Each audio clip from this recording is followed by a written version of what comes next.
പ്രിയമുള്ള സഹോദരി സഹോദരന്മാർ, ഞാൻ ആദ്യമായിട്ട് ഗുരുവിനെ അറിയുന്നത് വ്യത്യസ്തമായിട്ടുള്ള രീതിയിലാണ്. ഞാൻ കോട്ടയംകാരനാണ്. ആ അറിവ് പഞ്ചശുദ്ധിയുടെ പേരിലാണ്. ചെറുപ്പകാലഘട്ടത്തിൽ ശുദ്ധിയെപ്പറ്റി പറയുന്ന അവസരത്തിൽ ഗുരുവിൻ്റെ ശുദ്ധി എന്നാണ് കോട്ടയത്തെ വീടുകളിൽ പറഞ്ഞിരുന്നത്. ശ്രീബുദ്ധൻ പറഞ്ഞ ശുദ്ധിയാണെങ്കിലും അത് ഗുരുവിൻ്റെ ശുദ്ധി എന്തിനു വേണ്ടിയാ? കുളിക്കാൻ വേണ്ടി ഒന്ന്. ശരീരശുദ്ധി, കുട്ടികളോട് പറഞ്ഞു കൊടുക്കുന്ന ശുദ്ധികളിലൊന്ന് ശരീരശുദ്ധിയാണ്. മറ്റൊന്ന് ആഹാരശുദ്ധി. അതെങ്ങനെയാണ് അത് നമ്മളെ ബാധിക്കുന്നതെന്ന് ഈ അടുത്ത കാലഘട്ടത്തിൽ, കോവിഡ് വന്ന കാലഘട്ടത്തിൽ നമ്മൾ മനസ്സിലാക്കിയതാണ് അതിൻ്റെ പ്രാധാന്യം. അതുപോലെ തന്നെ മനഃശുദ്ധി, അത് കുരങ്ങനെ പോലെയാണെന്നും ചാടിക്കൊണ്ടിരിക്കുമെന്നും അതിനെ നിയന്ത്രിക്കണമെന്നുമൊക്കെ കൊച്ചുകുട്ടികളോട് പറയുന്ന ഒരു കാലഘട്ടം ഇന്നും അങ്ങനെ തന്നെയാണ്. മറ്റൊന്ന് വാക്ശുദ്ധി, സൂക്ഷിച്ച് സംസാരിക്കണം. വായിൽ നിന്ന് പോയി കഴിഞ്ഞാൽ കയ്യിൽ നിന്ന് വിട്ട ആയുധം പോലെയാണ് വാക്കുകൾ. അതുകൊണ്ട് ആവശ്യമില്ലാത്തിടത്ത് കയറി സംസാരിക്കരുത് എന്ന് കുട്ടികളോട് പറഞ്ഞു തന്ന കോട്ടയത്തെ സമൂഹം അതിനെ ഗുരു ശുദ്ധി എന്നാണ് പറഞ്ഞിരുന്നത്. പിന്നെയുള്ളത് കർമ്മശുദ്ധി, നല്ല കാര്യങ്ങളെ ചെയ്യാവുള്ളൂ എന്നാണ് അന്ന് പഠിപ്പിച്ചത്. ഇതിങ്ങനെ കോട്ടയംകാർ പറയാൻ കാരണം വല്ലഭശ്ശേരി ഗോവിന്ദൻ വൈദ്യരും കിട്ടൂർ റൈറ്ററും കൂടി കോട്ടയത്ത് തന്നെയാണ്, നാഗമ്പടത്ത് തന്നെയാണ് ഗുരുവിനോട് ചോദിച്ചത്. തേന്മാവിൻ്റെ ആ ചുവട്ടിൽ ആ അവസരത്തിലാണ് അനുവാദം ചോദിക്കുകയാണ്. ഈ തീർത്ഥാടനത്തിന് വേണ്ടി അനുവാദം ചോദിച്ച അവസരത്തിൽ ഗുരു പറഞ്ഞു കൊടുത്ത കാര്യങ്ങളാണിത്.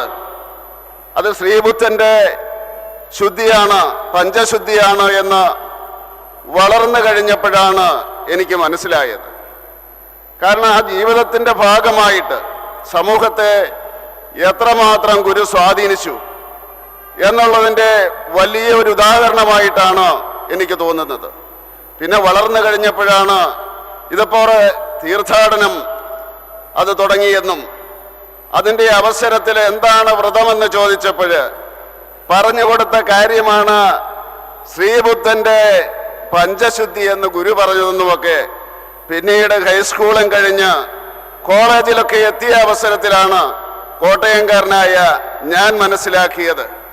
അപ്പോൾ വസ്ത്രമോ എന്ന് ചോദിച്ചപ്പോൾ സാധാരണ വസ്ത്രം മതി, അത് ശുദ്ധി വരുത്തിയാൽ മതി എന്ന് പറഞ്ഞ ഗുരു, അതുപോലെ എന്താണ് വിഷയങ്ങൾ, തീർത്ഥാടനത്തിൻ്റെ വിഷയങ്ങൾ എന്താണ് എന്ന് ഗുരുവിനോട് ചോദിച്ചപ്പോൾ ഗുരു ആദ്യം പറഞ്ഞത് വിദ്യാഭ്യാസമാണ്, ആധ്യാത്മിക ആചാര്യനാണ്, സാമൂഹ്യ പരിഷ്കർത്താവാണ്, ദൈവമാണ്, ആരാധിക്കുന്ന ദൈവമായിട്ട് ആരാധിക്കുന്ന പ്രതിഷ്ഠയാണ്. ആ ഗുരു പറഞ്ഞു കൊടുത്തത് വിദ്യാഭ്യാസമെന്നാണ്.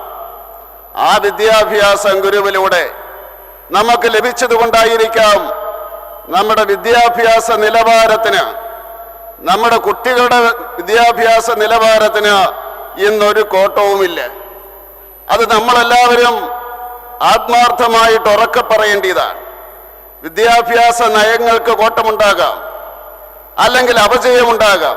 പക്ഷേ ലോകത്തോട് നമ്മുടെ കുട്ടികൾക്ക് നിലവാരമില്ല എന്ന് പറഞ്ഞു കഴിഞ്ഞാൽ അടുത്ത തലമുറയെ ദ്രോഹിക്കുന്നതായിരിക്കും. ഗുരു നൽകിയ അടിത്തറയുണ്ട്. എങ്ങനെയായിരിക്കണം വിദ്യ എന്നുള്ള ആ അടിത്തറ, ഇവിടെ അധ്യക്ഷൻ പറഞ്ഞതുപോലെ നമ്മുടെ സാംസ്കാരിക സാമൂഹിക പരിഷ്കർത്താക്കളെല്ലാം തന്നെ അത് നമ്മളെയാണ് അങ്ങനെയാണ് പഠിപ്പിച്ചത്. അതുകൊണ്ട് തീർച്ചയായിട്ടും ആ അടിത്തറ തകരില്ല എന്ന് ഞാൻ വിശ്വസിക്കുന്നു. പിന്നെയുള്ളത് ശുചിത്വമാണ്. ഈ ലോകത്തിന്ന് ശുചിത്വമാണ് ഏറ്റവും വലിയ പ്രശ്നം. എവിടെ തിരിഞ്ഞാലും ശുചിത്വത്തിൻ്റെ പ്രശ്നമാണ്. മനുഷ്യനെ നശിപ്പിക്കുന്നത്. ആ ശുചിത്വമില്ലായ്മയാണ് രോഗമുണ്ടാക്കുന്നത്, മഹാമാരികൾ ഉണ്ടാകുന്നത്. അതാണെന്ന് ഗുരു നേരത്തെ തിരിച്ചറിഞ്ഞു. പിന്നെ പറയുന്നത് ഈശ്വരഭക്തിയാണ്. ഈശ്വരഭക്തി മൂന്നാമതായിട്ടാണ് അദ്ദേഹം പറയുന്നത്. അതാണ് ഗുരുവിൻ്റെ മഹത്വം. മറ്റൊന്ന് സംഘടന, വേറൊന്ന് കൃഷി, കച്ചവടം, കൈത്തൊഴിൽ, സാങ്കേതിക ശാസ്ത്ര പരിശീലനങ്ങൾ. ഇന്ത്യയിലെ ഏത് സർക്കാരിൻ്റെ കാര്യപരിപാടികൾ എടുത്തു നോക്കിയാലും, ഏത് പാർട്ടിയാകട്ടെ, ഇതല്ലേ അതിൻ്റെ അടിസ്ഥാനം. ആരുടെ പ്രകടന പത്രിക നോക്കിയാലും, ഇവിടെ ഇരിക്കുന്ന ഏത് രാഷ്ട്രീയ പാർട്ടിയുടെ, ഞാൻ ഉൾപ്പെടെ രാഷ്ട്രീയ പാർട്ടികളുടെ പ്രകടന പത്രിക നോക്കിയാലും ഇതാണ് നമുക്ക് കാണാൻ സാധിക്കുന്നത്. സാങ്കേതിക പരിശീലനത്തിലെത്തി നിൽക്കുകയാണ് ആ കാലഘട്ടത്തിൽ. 1928 ശ്രീനാരായണ ഗുരു പറയുന്നത് സാങ്കേതിക പരിശീലനത്തെ പറ്റിയാണ്. സ്കിൽ ട്രെയിനിങ് എന്ന് നമ്മൾ പേരിടുന്ന, നമ്മൾ കുട്ടികൾ പറയുന്ന ആ സാങ്കേതികത, അതിൻ്റെ പരിണാമങ്ങൾ എന്താണെങ്കിലും അതാണല്ലോ ഗുരു പറഞ്ഞതെന്ന്. അതുകൊണ്ടാണ് ഞാൻ പറഞ്ഞത്, ഏത് രാഷ്ട്രീയ കക്ഷികളുടെയും ആ പ്രകടന പത്രിക നിങ്ങൾ ഇനി എടുത്ത് വായിച്ചു നോക്കിക്കോ. ഇതിൻ്റെ എല്ലാ അടിസ്ഥാനം വിദ്യാഭ്യാസം, ശുചിത്വം, സംഘടന, കൃഷി, കച്ചവടം, കൈത്തൊഴിൽ, സാങ്കേതിക പരിശീലനങ്ങൾ, ഈശ്വരഭക്തി, അതായിരിക്കും ഉണ്ടായിരിക്കുന്നുള്ള കാര്യത്തിൽ യാതൊരു സംശയവും വേണ്ട. ഈ പറയുന്ന അവസരത്തിൽ നമ്മൾ ആത്മപരിശോധന നടത്തണമെന്നാണ് എനിക്ക് പറയാനുള്ളത്. ഇന്ന് നമ്മൾ എത്തി നിൽക്കുന്നത് എവിടെയാ? നമ്മൾ പുരോഗതിയെ പറ്റി പറയുന്നു, ശാസ്ത്ര സാങ്കേതികതയെ പറ്റി പറയുന്നു. പക്ഷെ ഇന്ന് ഈ കേരളത്തിൽ നരബലി നടക്കുന്നില്ലേ? 1 വന്നപ്പോൾ നമ്മൾ ഞെട്ടി, 2 വന്നപ്പോൾ ഞെട്ടൽ കുറഞ്ഞു, 3 വന്നപ്പോൾ മിണ്ടാതായി, 4-മത്തെ വന്നപ്പോൾ വ്യാഖ്യാനിച്ചു, 5-മത്തെ വന്നപ്പോഴില്ല എന്ന് നമ്മൾ പറഞ്ഞു. അതാണോ യാഥാർത്ഥ്യം? അഭിചാരക്രിയകൾ, നേതൃത്വം പോലും അതിനെപ്പറ്റി സംസാരിക്കുന്നു. സാമൂഹ്യ നേതൃത്വം പോലും അതിനെപ്പറ്റി സംസാരിക്കുന്ന ഒരു മാനസികാവസ്ഥയിലേക്ക് വന്നിരിക്കുന്നു. പിന്നെ ജാതിക്കും മതത്തിനും വേണ്ടി marriage.com. ഞാൻ ഉത്തരേന്ത്യയിലെ ജാതി കോമരങ്ങളോട് ചോദിച്ചു, നിങ്ങൾക്കുണ്ടോ? ഇല്ല, ഞങ്ങൾക്കൊരു marriage.com ഉള്ളൂ. ജാതിയുടെയും മതത്തിൻ്റെയും അടിസ്ഥാനത്തിൽ അതിന് പരസ്യം കൊടുക്കുവാൻ നമുക്ക് യാതൊരു ബുദ്ധിമുട്ടുമില്ല. ഇത് നമ്മൾ മാറ്റണ്ടേ? നമ്മൾ അടുത്ത തലമുറയെ കുറ്റപ്പെടുത്തുന്നു. അടുത്ത തലമുറയ്ക്ക് നിലവാരമില്ല എന്ന് പുറപ്പുറത്ത് കയറി നിന്നോട് വിളിച്ചു പറയുന്ന നമ്മൾ അവർക്ക് എന്താണ് പകർന്നു കൊടുക്കുന്നത്? ഇതാണോ? അത് നമ്മൾ പരിഷ്കരിച്ചിട്ട് പോലെ ഭാരതത്തിന്റെ അടിസ്ഥാന മൂല്യങ്ങളെ നമുക്ക് ചോദ്യം ചെയ്യുവാൻ ഇന്നത്തെ തലമുറയ്ക്ക് നമ്മൾ എന്താണ് മാതൃക കാണിക്കുന്നതെന്ന് നോക്കിയിട്ട് പോരെ ഭാരതത്തിന്റെ അടിസ്ഥാന മൂല്യങ്ങളെ നമുക്ക് ചോദ്യം ചെയ്യുവാൻ? അത് തലമുറകളായിട്ട് നമ്മുടെ പൂർവികന്മാര് നിരന്തരമായിട്ടുള്ള പ്രാക്ടീസിലൂടെ, ജ്ഞാനത്തിലൂടെ അത് രൂപപ്പെടുത്തിയതാണ്. അതുകൊണ്ട് എനിക്ക് പറയുവാനുള്ളത്, തീർച്ചയായിട്ടും ഗുരു പറഞ്ഞത് മതം ഏതായാലും മനുഷ്യൻ നന്നായാൽ മതിയെന്നാണ്, ജാതി ഏതായാലും മനുഷ്യൻ നന്നായാൽ മതിയെന്നാണ്. ഈ വിശ്വാസത്തിന് നിലനിൽക്കാൻ സാധിക്കില്ലേ? മതമില്ലാതെ വിശ്വാസത്തിന് നിലനിൽക്കാൻ പറ്റിയ തീയതിയിൽ മനുഷ്യൻ വളർന്നില്ലേ? ആചാര്യന്മാര് പോരെ എന്തിന് വീണ്ടും ഒരു ചട്ടക്കൂട്? സ്വാതന്ത്ര്യമില്ലാതാക്കാൻ വേണ്ടി, നിയന്ത്രണങ്ങൾക്ക് വേണ്ടി എന്തിന് ചട്ടക്കൂടുകൾ? ഭാരതത്തിന്റെ പാരമ്പര്യം തീർച്ചയായിട്ടും ചട്ടക്കൂടുകൾക്ക് അതീതമായിരുന്നു. അതുകൊണ്ട് മതമില്ലാത്ത സമൂഹം വിശ്വാസം നിലനിർത്തിക്കൊണ്ട് മതത്തെ ഇല്ലായ്മ ചെയ്തുകൊണ്ട് എന്തുകൊണ്ട് ആധുനികമായിട്ടുള്ള ഒരു സമൂഹം നമുക്കുണ്ടാക്കിക്കൂടാ? അങ്ങനെയാണെങ്കിൽ മാത്രമേ ഈ ചേരിതിരിവുണ്ടാവുള്ളൂ.